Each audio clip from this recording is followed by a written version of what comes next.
დღევანდელი დღის თემა. უთხრა ღმერთმა: მე ვარ უფალი, რომელმაც გამოგიყვანე ქალდეველთა ურიდან, რომ დასამკვიდრებლად მოგცე ეს ქვეყანა. უთხრა აბრამმა: უფალო ღმერთო, როგორ მივხვდე, რომ დავიმკვიდრებ? დიდია საღვთო წერილის ძალა და დიდია მის სიტყვებში დაფარულ აზრთა სიმდიდრე. ამიტომ გულმოდგინედ მიაპყარ ყური, ყურადღებით უნდა ვიძიებდეთ მას, რომ უხვად ვისარგებლოთ. აი, რატომ გვასწავლა ქრისტემაც? გამოიძიებდით წიგნთა, რათა წერილს უბრალოდ კი არ ვკითხულობდეთ, არამედ მის სიღრმეებს ვიკლავდეთ, მის ჭეშმარიტ აზრს ვწვდებოდეთ. ასეთია წერილის თვისება. ცოტა სიტყვაში მრავალი აზრის პოვნა შეიძლება, რადგანაც ის საღვთო სწავლებაა და არა ადამიანური. მე გეტყვით როგორც. იქ ადამიანთა მთელი მცდელობა სიტყვათა წყობისკენაა მიმართული. აქ სწორედ რომ პირიქითაა. წმინდა წერილს არ ადუღირს ლამაზი სიტყვები, არც ამ სიტყვების დახელოვნებულად შეთანხმება. ის თავად ფლობს საღვთო მადლს, რაც მის სიტყვებს ბრწყინვალებასა და სილამაზეს ანიჭებს. და კვლავ, იქ ვრცელ და წარმოუდგენელად ამაო სიტყვებში მნიშვნელოვან აზრს ძნელად შეხვდები.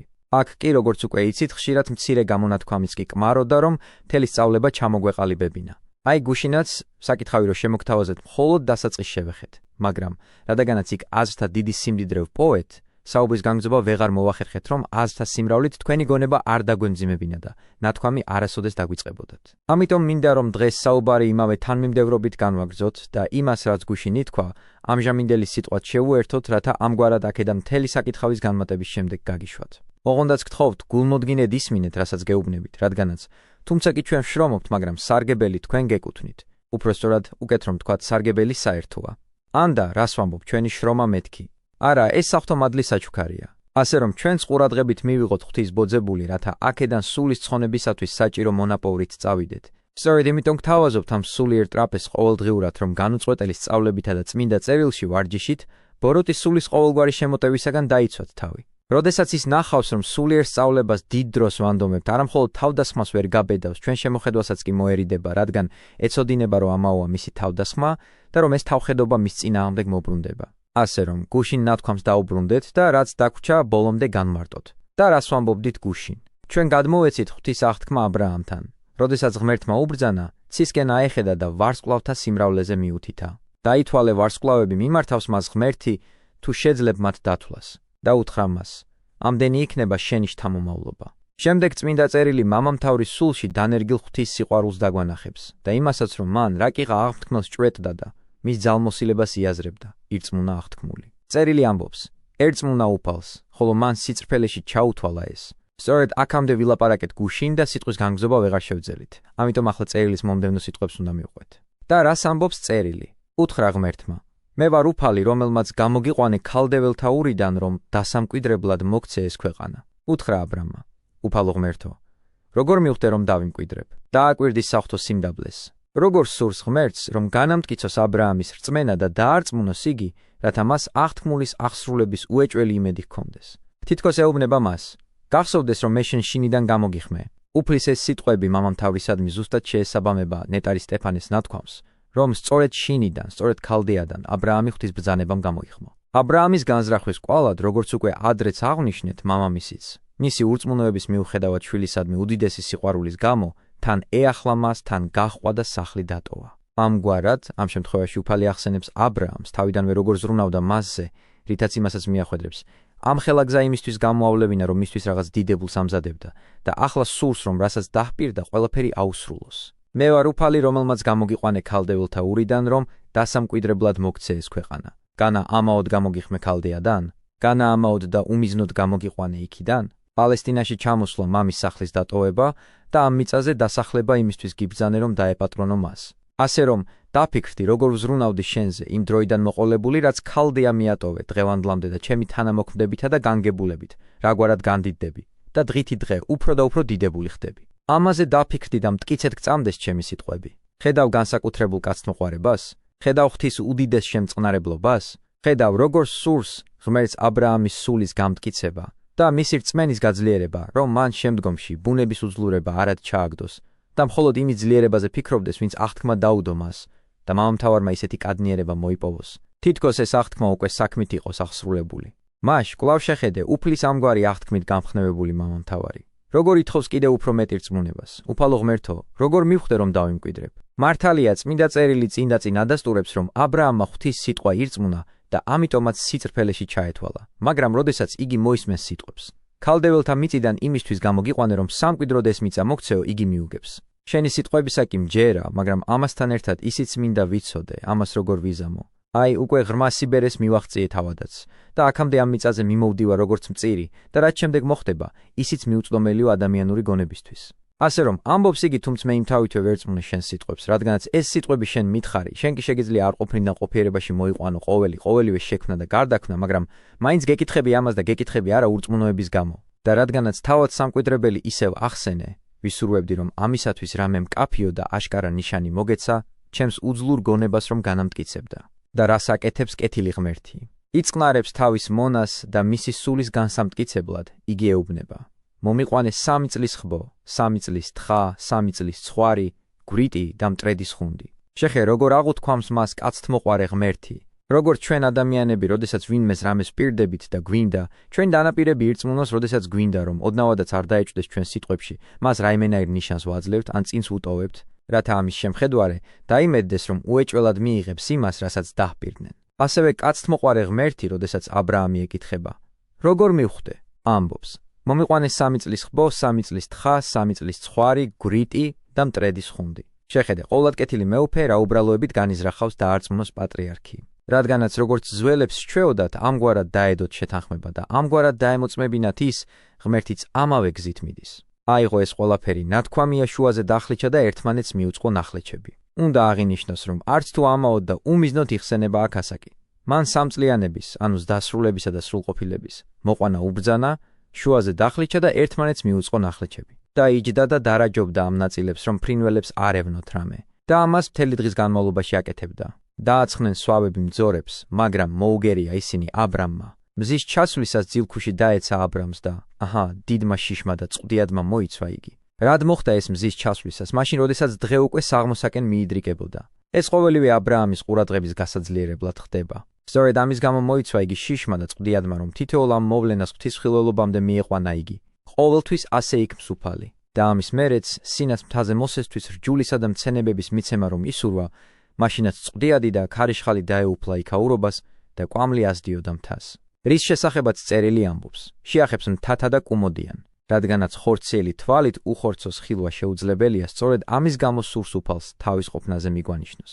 ამგვარად, როდესაც მართალი შეშფოთდა და შიშმა და ძრწოლამ დაიპყრო მისი სული, მის მიმართ გაისმის სიტყვები. შენ ამბობ, როგორ მივხვდეო და ქსურს გენიშნოს, თუ როგორ დაეპატრონები ამ მიწას. და აი, მე მიგანიშნებ შენ. დიდი რწმენა უნდა გქონდეს, რათა დაიჯერო, რომ მე შემიძლია ყველაზე უიმედო მდგომარეობაშიც კი კაცობრივი საქმეები საიმედოდ შემოვატრიალო. უთხრა უფალმა აბრამს. იცოდე, მდგმურად იქნება შენი შთამომავლობა სხვის ქვეყანაში, დამორჩილებული და დაჩაგრული ეყოლებათ 400 წელს. იმ ხალხს კი ვისი მორჩილნით შეიქნებიან, მე გავსჯი. შემდგომ ამისა დიდძალი ქონებით გამოვლენ უკან, დიდებულია ეს სიტყვები და ითხოვს ამაღლებულ და მხნეს სულს. ისეთს ყოველივე კაცობრივზე მაღლა დადგომას რომ შეძლებს. მართლაც მამამთავარს რომ მტკიცე, მხნე და სიბრძნის მოყვარე სული არ ჰქონოდა, ამგვარ სიტყვებს მისი შეშფოთებაც კი შეეძლო. უთხრა ნათქვამია უფალმა აბრამს. იცოდე, მდგმურად იქნება შენი შთამომავლობა სხვის ქვეყანაში, დამორჩილებული და დაჩაგრული ეყოლებათ 400 წელს. იმ ხალხს კი ვისი მორჩილნით შეიქნებიან, მე გავსჯი. შემდგომ ამისა დიდძალი ქონებით გამოვლენ უკან, ნუ გიკვირს შენი სიბერისა და სარას უნაყოფობის, მიუხედავად იმისა, რომ იცი მისი საშო მკვდარია. და ნუ ფიქრობ, რომ რაღაც ზედმეტი ვთქვი, როცა გითხარი, რომ მთელი ეს ქვეყანა შენი მოდგმისათვის მომიცია.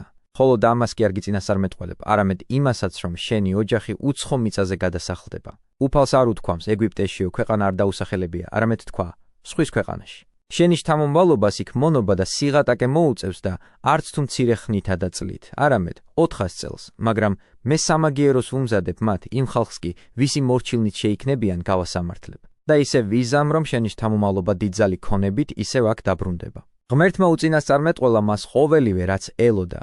გაუცხადა მონობისა და ეგვიპტეში გადასახლების შესახებ, იმ რისხვის შესახებ, რაც მისი შთამომავლობის გამოისობით ეგვიპტელთა თავს მოიწეოდა, მათი დიდებით დაბრუნების შესახებ და ამით აჩვენა, რომ მხოლოდ აბრაამზე კი არ ვრცელდება წინასწარმეტყველება, არამედ მთელ მის შთამომავლობაზე.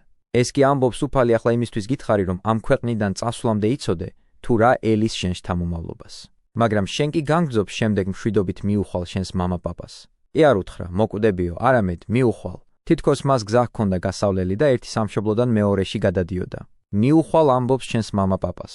ცხადია, აქ ხორციელი მამაპაპანი არ იგულისხმება, რადგანაც ეს რანაირად მოხდებოდა, როდესაც მამამისი ურწმუნო იყო. შეუძლებელი იყო, რომ მორწმუნე მამამთავარი ურწმუნოებთან ერთად დამკვიდრებულიყო. შორის ჩვენსა და შენსა ნათქვამია დანახეთ კი დიდი დამტკიცებულ არს. მაშ რაღაც თქვა ღმერთმა. შენს მამაპაპას. ამ სიტყვით მან მართლები მოისხენია: აბელი, ნოე, ენოქი და სხვები. კეთილ სიბერეს მიწევნული დაიმარხები. შეიძლება ვინმე თქვას, განა რა კეთილი სიბერი ა ブラ ამს ჰქონდაო, როცა მთელი სიცოცხლე ამდენ მწუხარებას იტანდა? ამას ნუ უყურებ ადამიანო. არამედ მის მარადიულ დიდებაზე იფიქრე, რომ იგი მწირი, უსამშობლო, უსახლკარო, დიდებული იყო და ღმერთი ყოველთვის შეეწეოდა მას. ასე რომ ამჟამინდელი საზომით ნუ საზღვრავს საგნებს და ნუ ფიქრობ, რომ სიბერე კეთილია მაშინ, თუ მას სიამოვნებასა და ფუფუნებაში, სიმდიდრითა და მონათა სიმრავლით, მსახურთა გუნდებით გარემოცული ატარებს კაცი. ყოველივე ეს სიკეთეს არ მოუტანს კაცის სიბერეს და პირიქით სასჯელადაც კი ექცევა მას, ვისაც სიბერეშიც კი არ სურს გონს მოსვლა და უკანასკნელ ამოსუნთქვამდე არ უნდა იმაზე დაფიქრება, რაც საჭიროა, სამაგიეროდ ყოველდღიურად ემონება სტომაქს, ნადიმებს არ ტოვებს, ლოთობს და იმაზე არ ფიქრობს, რომ მცირე ხნის შემდეგ ამ ყველაფერზე პასუხისგება მოუწევს. მხოლოდ ის, ვინც სათნოებებით მთელი ცხოვრება ა ブラ ამს ემსგავსებოდა, ის ჭეშმარიტად ტკბილი სიბერით დაასრულებს ცხოვრებას. და ამ ცხოვრებაში გაწეული შრომისთვის იმ ქვეყნად ჯილდოსა და მისაგებელს მიიღებს. აი, რატომ ამბობს უფალი? ეს ყველაფერი შენს შთამომვალობას მიელისო, შენ კი ტკბილ სიბერეს მიწევნული დაიმარხები. აქაც შენიშნე, მართალს რომ დიდი სიმხნე და მაღალი სიბრძნის მოყვარება არ გამოევლინა, რამდენად შეაშფოთებდა ეს ნათქვამი მის გონებას. ის რომ სხვა მრავალთა მსგავსი ყოფილიყო, იტყოდა: რა დაღმითქვამ შთამომავლთა ასეთ სიმრავლეს, თუ კი მას ამდენი უბედურება მოელის და თუ კი ამდენ ხანს მონობაში მოუწევს ყოფნა. რას მარგებს ეს, მაგრამ მას მსგავსი არაფერი უთქვამს. პირიქით, როგორც კეთილი მონა, ღვთისგან ყოველივე სიყვარულით იღებდა და ღვთივსასურველს საკუთარ განსჯაზე მაღლა აყენებდა. შემდეგ კი უფალი მას მონობისაგან თავის დახსნის ჟამს აუწყებს, როდესაც მონობის ვადას ასახელებს.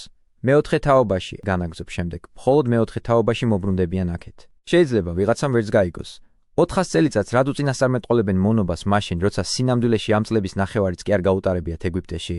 მაგრამ სწორედ ამიტომ არ თქმულა ეგვიპტეშიო, არამედ მხოლოდ სხვის ქვეყანაში. ასე რომ მათ მიერ ეგვიპტეში გატარებულ წლებს თავად მამამთავრის ცხოვრების წლებიც უნდა მივათვალოთ, ვიდრე მას ქარანიდან წასვლა ებრძანებოდა. ამ დროიდან წერილი მის წელთა სიმრავლესაც ასახელებს და ამბობს, რომ 75 წლის იყო იგი მაშინ, როდესაც ქარანიდან გამოვიდა. და თუ კი ვინმე ამ დროიდან დაითვლის წლებს, ვიდრე ეგვიპტიდან გამოსვლამდე, მაშინ სრულად მიიღებს წელთა რიცხვს, ანუ 400. კიდევ იმის თქმაც შეიძლება, რომ კაცთმოყვარე უფალმა, რომელიც ყოველთვის ჩვენი უძლურების შესაბამის სასჯელს გვიწესებს, როგორც კი ნახა, რომ მათ შრომამ ძალა გამოაცალა და რომ ეგვიპტელები უკიდურესად სასტიკად ეპყრობოდნენ მათ, წინასწარ განსაზღვრული დრო გადასწია და გაათავისუფლა ისინი. ასე ჩვევია უფალს, ყოველ მხრივ ჩვენს ცხონებაზე ზრუნავს. მართალია სასჯელს გვიქადის, მაგრამ თუ აჩვენებთ, რომ მისკენ მოვიქეცით, მსჯავრს აუქმებს ხოლმე და პირიქითაც ხდება. ზოგჯერ თუმცა სიკეთეს აღგვითქვამს, მაგრამ თუ ჩვენი მხრივ ყოველ მხრივ არ ვცდილობთ, აღარც თავად ასრულებს აღთქმულს, რომ უფრო უარესი არ მოვიმოქმედოთ. წმინდა წერილს გულმოდგინეთ თუ წაიკითხავთ, ამ ყოველივეს თავადაც დაინახავთ. მეოთხე თაობაში მობრუნდებიან აქეთ, როცა აივსება ამორეველების უკეთურებათა საწყაული. მაშინ ამბობს, დადგება დრო და ა ブラ ამის თამომავლობას გაათავისუფლებს, ხოლო ამად განსჯის და აურაცხელი ცოდვის გამო მათი მიწიდან განდევნის. ასე რომ ორივე, ერთის აღდგენა და მეორის დაცემა თავის დროზე, ერთდროულად ამგვარად სრულდება. ჯერ არავსებულა ამბობს უკეთურებათა საწყაული. თითქოს და ამით ეთქვას, მათ ჯერ იმდენი დანაშაული არ ჩაუდენიათ, რომ ამგვარ სასჯელს იმსახურებდნენო. კაცთმოყვარე ღმერთი ცოდვებზე აღმატებულად კი არ სჯის, არამედ პირიქით გაცილებით ნაკლებად. აი, რატომაა, რომ ამორეველებს ძალიან დიდხანს უთმენდა, რომ მათ თავადვე მოეწიათ სასჯელი საკუთარ თავზე, რის შემდეგაც თავს ვეღარაფრით გაიმართლებდნენ. ხედავთ, რა სიზუსტით უცხადებს ღმერთი ყოველივეს მამამთავარს, რათა ყოველ მხრივ განუმტკიცოს რწმენა და რომ ნათქვამა დაარწმუნოს ის, რომ რაც მასზე და მის შთამომავლობაზე ითქვა, ყოველივე უეჭველად აღსრულდება. შემდეგ, როდესაც ა ブラ ამმა სრულად მიიღო წინასწარმეტყველება და დანამდვილებით ეუწყა, რაც თავს უნდა გარდახდომოდა, მზე რომ ჩავიდა და სიბნელე ჩამოწვა ნათქვამია. აჰა, აკვამლებული თონე და ცეცხლის ალმა გაიარა ნახლეთებს შორის. ცეცხლის ალი და თონე იმისთვის გამოჩნდა, რომ მართალს აღთქმის სიმტკიცე და მასში ღვთის ძალის მოქმედება გაიაზრებინა. მოგვიანებით, როდესაც ეს ყველაფერი დასრულდა, როდესაც ცეცხლმა დახლეთშივი მსხვერპლი გაანადგურა, დაუდო უფალმა აღთქმა ა ブラ ამს ნათქვამია და უთხრა: შენი შთამომავლობისთვის მიმიცია ეს მიწა. ეგვიპტის მდინარიდან დიდ მდინარემდე, ევფრატის მდინარემდე, ქვეყანა კინეველთა და კინეზელთა და კედმაზელთა, ქეთელთა და ფერეზელთა და რაფიმელთა და ამორეველთა და ქანანელთა და გერგესეველთა და იებოსლელთა. შეხე კვლავ როგორ განაგრძობს უფალი თავის აღთქმის დამოწმებას. დაუდო უფალმა აღთქმა აბრამს ნათქვამია და უთხრა: შენი შთამომავლობისთვის მიმიცია ეს მიწა. შემდეგ იმისთვის რომ პატრიარქი მიწის სიფართოვემ და საზღვართა სივრცემ თავისი მოდგმის სიმრავლეში დაარწმუნოს, კვლავ ამბობს: ეგვიპტის მდინარიდან დიდ მდინარემდე, ევფრატის მდინარემდე. ნახე, როგორ სურს რომ ყველაფრით აჩვენოს მისი მოდგმის სიმრავლე. ადრე თუ უთხრა რომ ვარსკვლავებივით გაამრავლებდა მის შთამომავლობას, ახლა უკვე მიწის საზღვართა სივრცეზე მიუთითებს, რათა იგი აქედანაც მიხვდეს მომავალში რა ფართოდ განსახლდება მისი მოდგმა. და მარტო ამას კი არ აჩვენებს სათითაოდ ჩამოთვლის იმ ხალხებს, რომელთაც მისი შთამომავლობა დაეუფლება, რათა სრულად დააკმაყოფილოს პატრიარქი. მაგრამ მას შემდეგაც, რაც ეს აღთქმა დაიდო, სარა კვლავ უნაყოფო რჩებოდა და ისინი კიდევ უფრო ბერდებოდნენ. და ეს იმისთვის, რომ თავიანთი რწმენის სიმტკიცე დაემოწმებინათ და ამასთან შეეცნოთ ადამიანური ბუნების სისუსტე და ღვთის უდიდესი ძალმოსილება. ახლა კი იმისთვის, რომ საუბარი კვლავ მეტისმეტად არ გაგვიგრძელდეს, ამაზე შევჩერდეთ და მოგიწოდებთ. მამამთავარს მიბაძეთ. წარმოიდგა ინე, საყვარელო, მართლაც რა ჯილდოს ეღირსა იგი სოდომის მეფისამი ნათქვამის სიტყვებისთვის. ან უკეთ ყველა იმ სათნოებისათვის, რაც მან მთელი თავისი ცხოვრების განმავლობაში გამოავლინა და როგორი შემწყნარებლობა გამოიჩინა ღმერთმა მისდამი და ჩვენდამი ამ მამამთავრის ცხოვრებისეულ მოვლენათა მაგალითით და თავისი უკიდურესი სიუხვით. და თუ კი ჩვენი მხრიდან თუნდაც სულ მცირეს გავაკეთებთ, იგი უეჭველად უდიდესი საჩურებით დაგვაჯილდოებს, ოღონდაც გულწრფელი რწმენა გქონდეს ისეთი ამ მართალს რომ გქონდა და გონებაში მერყეობა არასოდეს შეგვეპაროს, არამედ გამუდმებული სულიერი სიმტკიცე შევინარჩუნოთ. ასე განდიდდა აბრაამი. ნახე როგორ განადიდებს ნეტარი პავლე მის რწმენას იმ თავით რომ გამოვლინდა. სარწმუნოებით ამბობს იგი იწოდა რა აბრაჰამ. ერჩდა გამოსვლათ ადგილსა მას, რომელი დაპყრობათ იყო მისა სამკვიდრებელად და გამოვიდა და არა უწყოდა, ვიდრე მოვიდოდა. და ყურადღებას უფლის ნათქვამზე მიგვაქცევინებს წადი შენი ქვეყნიდან, შენი სამშობლოდან, მამაშენის სახლიდან იმ ქვეყანაში, რომელსაც მეგიჩვენებ. ხედავ რწმენის სიმტკიცეს, ხედავ სულის სიწმიდეს, ჩვენს მას მივბაძოთ. გონებითა და სურვილებით განვერიდოთ ამ ქვეყნიურ ცხოვრებას და სავალი გზაცისკენ მივმართოთ. თუ მოვინდომებთ, ხომ შევძლებთ, რომ აქაურ ცხოვრებაშიც იქაურ გზას ვადგეთ, თუ ცისთვის შესაფერ საქმეებს ვიქმთ, თუ სოფლის სიკეთეებს არ ვესწრაფებთ, თუ ამაო დიდებას არ გამოვედევნებით და ამ ყველაფრის მომძულებელნი სხვა, ჭეშმარიტი და მარადიული დიდების მოსაპოვებლად ვიშრომებთ. როცა ტანის სამოსის მშვენებაზე არ ვიზრუნებთ და სხეულის მორთვას არ გადავყვებით, არამედ გარეგან მორთულობაზე ამგვარ ზრუნვას სულიერზე გადავიტანთ და არ დაუშვებთ, რომ სათნოებებს მოკლებული და მათგან განძარცული დაგვრჩეს სული. როცა განცხრომას ძღომას მოვიძულებთ, ნადიმებსა და სადილებს არ გამოვედევნებით, მხოლოდ აუცილებელი დაგვაკმაყოფილებს, როგორც მოციქული გვარიგებს. მაგ უნდეს თუ საზრდელ და საფარველ ხორცთა ამათ კმავიყოფდეთ ჩვენ. და მართლაც მითხარ, რისი მომტანია სიჭარბე, როცა ძღომისაგან სტომაქის კდება, ან და ღვინის უზომო სმისაგან ირევა გონება? განა ეს სულისთვისაც და სხეულისთვისაც ბოროტებას არ შობს? საიდან მოდის ამდენგვარი სნეულება და აშლილობა?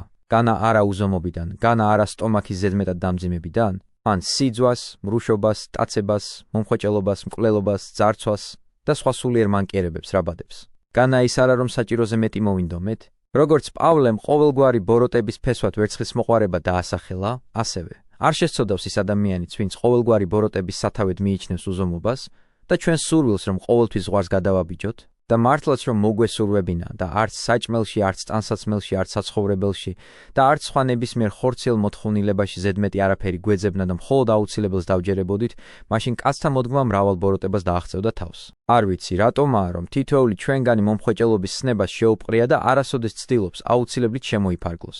არამედ მოციქულის შეგონების საპირისპიროდ მაგ უნდეს თუ საზრდელ და საფარველ ხორცთა, ამათ კმავიყოფდეთ ჩვენ. ყველაფერს ისე ვაკეთებთ, თქოს არ ვიცოდეთ, რომ ყველაფრისთვის რაც ზედმეტი გვაქვს, როგორც ღვთისგან ბოძებულის არასწორად გამოყენებაზე პასუხისგება და ანგარიშგება მოგვიწევს.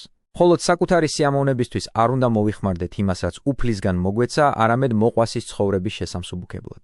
მართლაც როგორ ეპატიებთ მათ, ვინც სამოსელით ინებივრებს თავს, ცდილობს შალის ქსოვილებით იმოსებოდეს და რაც ყველაზე უარესია, ამაყობს კიდეც ამით, ნაცვლად იმისა, რომ რცხვენოდეს, ეშინოდეს და ძრწოდეს, რომ არა აუცილებლობის გამო. არამედ სრულიად ურგებად შემოსილა ამისთანაც ანსაცმლით, მხოლოდ ნებივრობისთვის და პატივმოყვარების გამოისობით, მხოლოდ იმისთვის, რომ ბაზრობაზე ყველას აკვირვებდეს.